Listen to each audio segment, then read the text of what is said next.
वजीर की जान पे बनी हुई थी, फकीर बात ही नहीं सुन रहा था। आखिर तवील मिन्नत समाजत के बाद फकीर ने सर उठाया। हाँ बोल, क्या कहता है? वजीर ने हाथ जोड़े और बताना शुरू किया। 1 महीना पहले हमारे बादशाह सलामत ने अचानक दरबार में एक सवाल उठाया कि कामयाब किरदार के लिए तरबियत ज़्यादा कारआमद है या माहौल। मेरे एक हम मनसब वजीर ने झट कहा कि आलीजा तरबियत, जबकि मैंने उजलत में कहा जनाब माहौल तरबियत पर फौकियत रखता है। बादशाह सलामत ने हमारी तरफ देखा और फरमाया, तुम दोनों को अपना अपना जवाब अमली तौर पर साबित करना होगा। जो साबित ना कर सका इसका सर कलम कर दिया जाएगा और इसके लिए हमें 1 माह की मोहलत दे दी।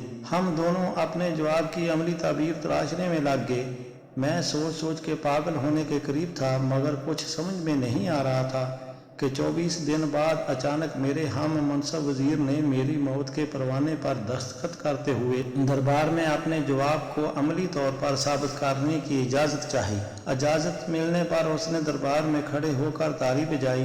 ताली बजते ही एक ऐसा मंजर सामने आया कि बादशाह समेत तमाम अहले दरबार की सांसें सीना में अटक गईं। दरबार के एक दरवाजे से 10 बिल्लियां मुंह में प्लेटें लिए, जिनमें जलती हुई मोमबत्तियां थीं, एक कतार में खरामा चलती दरबार के दूसरे दरवाजे से निकल गईं। ना प्लेटें गिरी, ना मोमबत्तियां बुझीं। दरबार तारीफ और तौसीफ के नारों से गूंज उठा। मेरे हम मनसब ने बादशाह की तरफ देखा और बोला, हुजूर, ये सब तरबियत ही है कि जिसने जानवर तक को इस दर्जा नज़्म ज़ब्त का आदी बना दिया। बादशाह ने मेरी जानब देखा। मुझे अपनी मौत सामने नजर आ रही थी। मैं दरबार से निकल आया। तभी एक शख्स ने आपका नाम लिया कि मेरे मसले का हल आपके पास ही है। मैं 2 दिन की मुसाफत के बाद यहाँ पहुँचा हूँ। दी गई मुद्दत में से 4 दिन बाकी हैं। अब मेरा फैसला आपके हाथ में है। फकीर ने सर झुकाया और आस्था से बोला, वापस जाओ और बादशाह से कहो कि 30वें दिन तुम बड़े दरबार में माहौल की अफादियत साबित करोगे। मगर मैं तो ये कभी ना कर सकूँगा, वजीर ने लाचारगी से कहा। आखिरी दिन मैं खुद दरबार में आऊँगा, फकीर ने सर झुकाए हुए कहा। वजीर मायूसी और परेशानी की हालत में वापस दरबार चला आया। मुकर्रर मुद्दत का आखिरी दिन था। दरबार खचाखच भरा हुआ था। वजीर का दिल जोर जोर से धड़क रहा। सबकी नजरें बार बार दरवाजे की तरफ उठती थीं कि अचानक एक मफलूकुल हाल सा शख्स अपना मुख्तसर सामान का थैला उठाए दरबार में दाखिल हुआ।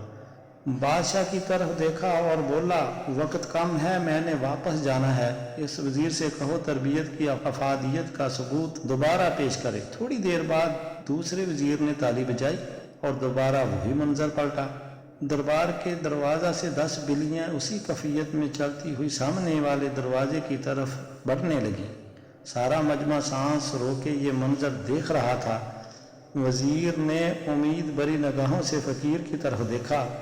जब बिल्लियां आयन दरबार के दरमियान पहुंची तो फकीर आगे बढ़ा और इनके दरमियान जाके अपना थैला उलट दिया। थैले में से मोटे ताजे चूहे निकले और दरबार में इधर उधर भागने लगे। बिल्लियों की नज़र जैसे ही चूहों पर पड़ी, उन्होंने मुंह खोल दिए। प्लेटें और मोमबत्तियां दरबार में बिखर गई। हर तरफ भगदड़ मच गई। बिल्लियां चूहों के पीछे लोगों की झोलियों में घुसने लगी। लोग कुर्सियों पर उछलने लगे। दरबार का सारा निज़ाम धर्म भरम हो गया। फकीर ने बादशाह की तरफ देखा, बोला, आप किसी जिन्स की जैसी भी अच्छी तरबियत कर लें, अगर इसके साथ उसे अच्छा माहौल फराहम नहीं करेंगे तो तरबियत कहीं ना कहीं अपना असर खो देगी। कामयाब किरदार के लिए तरबियत के साथ साथ बेहतर माहौल बेहद ज़रूरी है।